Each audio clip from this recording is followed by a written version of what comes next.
No episódio de hoje, Pastor John, quero dar uma olhada no Salmo 111. Ali encontramos uma grande promessa para a vida.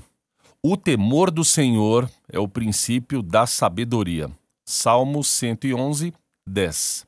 Suspeito que essa seja uma linha que muitos de nós conhecemos bem. Sabemos de cor, provavelmente. Muitos ouvintes memorizaram esse versículo ao longo dos anos. Muitos de nós sublinhamos ou destacamos isso em nossas Bíblias, tuitamos ou compartilhamos online em algum momento. Eu vi isso em canecas de café e em camisetas. O temor do Senhor é o princípio da sabedoria.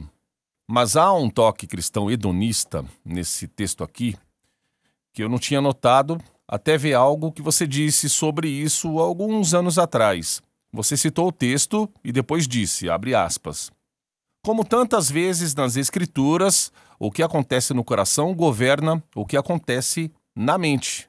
Fecha aspas. Então, aqui, o temor no coração leva à sabedoria na mente. Muitas vezes abordamos as coisas ao contrário, da mente para o coração, levando as coisas da mente para o coração. Explique como isso funciona na outra direção, como nossos corações governam o que acontece em nossas mentes. Quando digo que o coração governa a mente, não quero dizer que, quando nossas mentes são renovadas pelo Espírito Santo, elas não podem exercer boa influência sobre nosso coração. Não quero excluir isso. Eles o fazem. O pensamento renovado ajuda a renovar o sentimento. Isso é verdade. Em toda a Bíblia, o conhecimento correto tem o propósito de produzir sentimentos corretos, bem como agir corretamente. Conhecemos a Deus para amá-lo. 10 vezes em 1 Coríntios, Paulo diz, não sabeis? Com a implicação, se você soubesse corretamente, pensaria de maneira diferente, sentiria de maneira diferente, agiria de maneira diferente sobre o que está prestes a fazer. E em 1 Tessalonicenses 4,5, Paulo diz para não se entregar à paixão da luxúria como os gentios que não conhecem a Deus, o que implica que um conhecimento correto de Deus teria um efeito subjugador sobre as paixões de nosso coração. Portanto, não estou negando que Deus nos deu uma razão renovada e formada pela Bíblia como uma forma de moldar as emoções de nosso coração.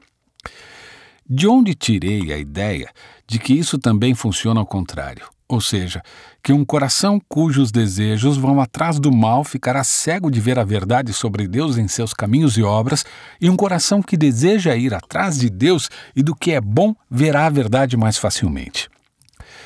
Em outras palavras, a condição do coração e seus desejos tem um enorme efeito sobre se seremos ou não capazes de ver Deus, seus caminhos e suas obras pelo que realmente são. Deixe-me dar algumas passagens bíblicas que apontam para esse poder de nossos corações, nossos desejos sobre os pensamentos de nossa mente. Em João 3,19, Jesus diz, este é o juízo. A luz veio ao mundo e os homens amaram mais as trevas do que a luz. Eles não vêm para a luz, eles rejeitam a verdade. Eles não abraçam a verdade com suas mentes. E a razão que Jesus dá não é que eles não tenham luz suficiente ou evidência ou conhecimento suficiente. A razão que ele dá é esta. Eles amam a escuridão. Por que eles não veem a luz? Porque eles amam o escuro. É uma questão de amor, certo? É uma questão de coração. É isso que quero dizer quando digo que o coração governa a mente. O que o coração ama pode cegar a mente para a luz, para a verdade. Aqui está a maneira como Paulo chega à mesma coisa. Ele descreve os gentios que rejeitam o evangelho assim. Eles estão obscurecidos em seu entendimento, separados da vida de Deus por causa da ignorância que há neles, por causa de sua dureza de coração. Efésios 4,18. Ele se move em direção ao fundo do nosso problema, passando por 4 camadas. Onde isso termina? O que é a raiz do nosso problema, da nossa escuridão? Ele diz escurecido, alienado, ignorante, duro. A raiz do nosso problema não é ignorância. Há algo por trás da ignorância que traz a ignorância culpável e nos mantém na prisão escura da ignorância, ou seja, a dureza do coração. Isso não é principalmente um problema intelectual, isso é um problema de desejo. A dureza de coração é a resistência obstinada a Deus porque amamos nossa independência de Deus, odiamos a ideia de estar sob autoridade absoluta, amamos nossa autonomia, nossa autossuficiência, nossa autodireção, nossa autoexaltação. Nós nos erguemos com dureza, com rigidez contra qualquer sugestão de dependência absoluta de outro, especialmente de Deus. Paulo diz que o efeito dessa dureza de coração é ignorância, alienação e escuridão. Mas a questão raiz não é intelectual. É uma questão de amor, é uma questão de desejo. Ou considere esta incrível palavra de Jesus em João 7,17. Se a vontade de alguém é fazer a vontade de Deus, saberá se o ensino vem de Deus ou se estou falando por mim mesmo. Esta é uma das declarações mais claras da Bíblia de que a vontade correta precede e permite o conhecimento correto. Lembro-me de ouvir isso pela primeira vez em uma mensagem na capela de Wheaton College. Acho que foi em 1966. Lembro-me de pensar, isso é incrível. Lembro-me de sair pensando, é incrível que minha vontade tenha que ser mudada para que eu saiba a verdade. Não é apenas o contrário. Toda a minha mentalidade era que é o contrário. Saber mudará a minha vontade. Eu tenho que saber, eu tenho que saber. Bem, na verdade não. A vontade certa permitirá o conhecimento correto. Foram 2 anos até o meu primeiro ano no seminário, onde todas as peças se encaixaram. E percebi que temos que nascer de novo.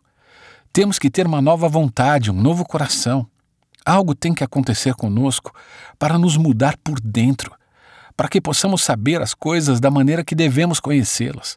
O que significa que Deus está soberanamente no controle sobre me resgatar do meu coração pecaminoso, da minha vontade inclinada. Não posso querer ou querer a coisa errada, não vai funcionar. Minha vontade é distorcida por natureza. É o que chamamos de pecado original. Eu amo as coisas erradas e preciso que Deus intervenha para mudar minha vontade para que eu possa conhecer a Deus corretamente. Então a lição é, além do Espírito de Deus, todos nós temos corações pecaminosos que tendem a levar nossas mentes cativas e fazê-las produzir argumentos que justifiquem os comportamentos pecaminosos que amamos. Esse é o tipo de controle de que estou falando. Todos nós somos propensos à autojustificação, todos nós. Quando eu realmente quero fazer algo que seja pecaminoso, meus desejos exercem uma influência poderosa em minha mente para criar argumentos que me mostrem que não é pecaminoso. Está tudo bem. É assim que funciona. É assim que está funcionando em toda a nossa cultura hoje. E uma vez que a dureza orgulhosa de coração é a raiz do problema, a humildade dada por Deus é o remédio. O Salmo 25:9 diz, guia os humildes na justiça e ensina aos mansos o seu caminho. Então pedimos a Deus que quebre nossa dureza e substitua nosso orgulho pela humildade e dessa forma torne possível para nós ver Deus, ver seus caminhos e suas obras pelo que eles realmente são. Quando Deus muda nossos corações, então nossos corações servem a mente, em vez de cegar a mente.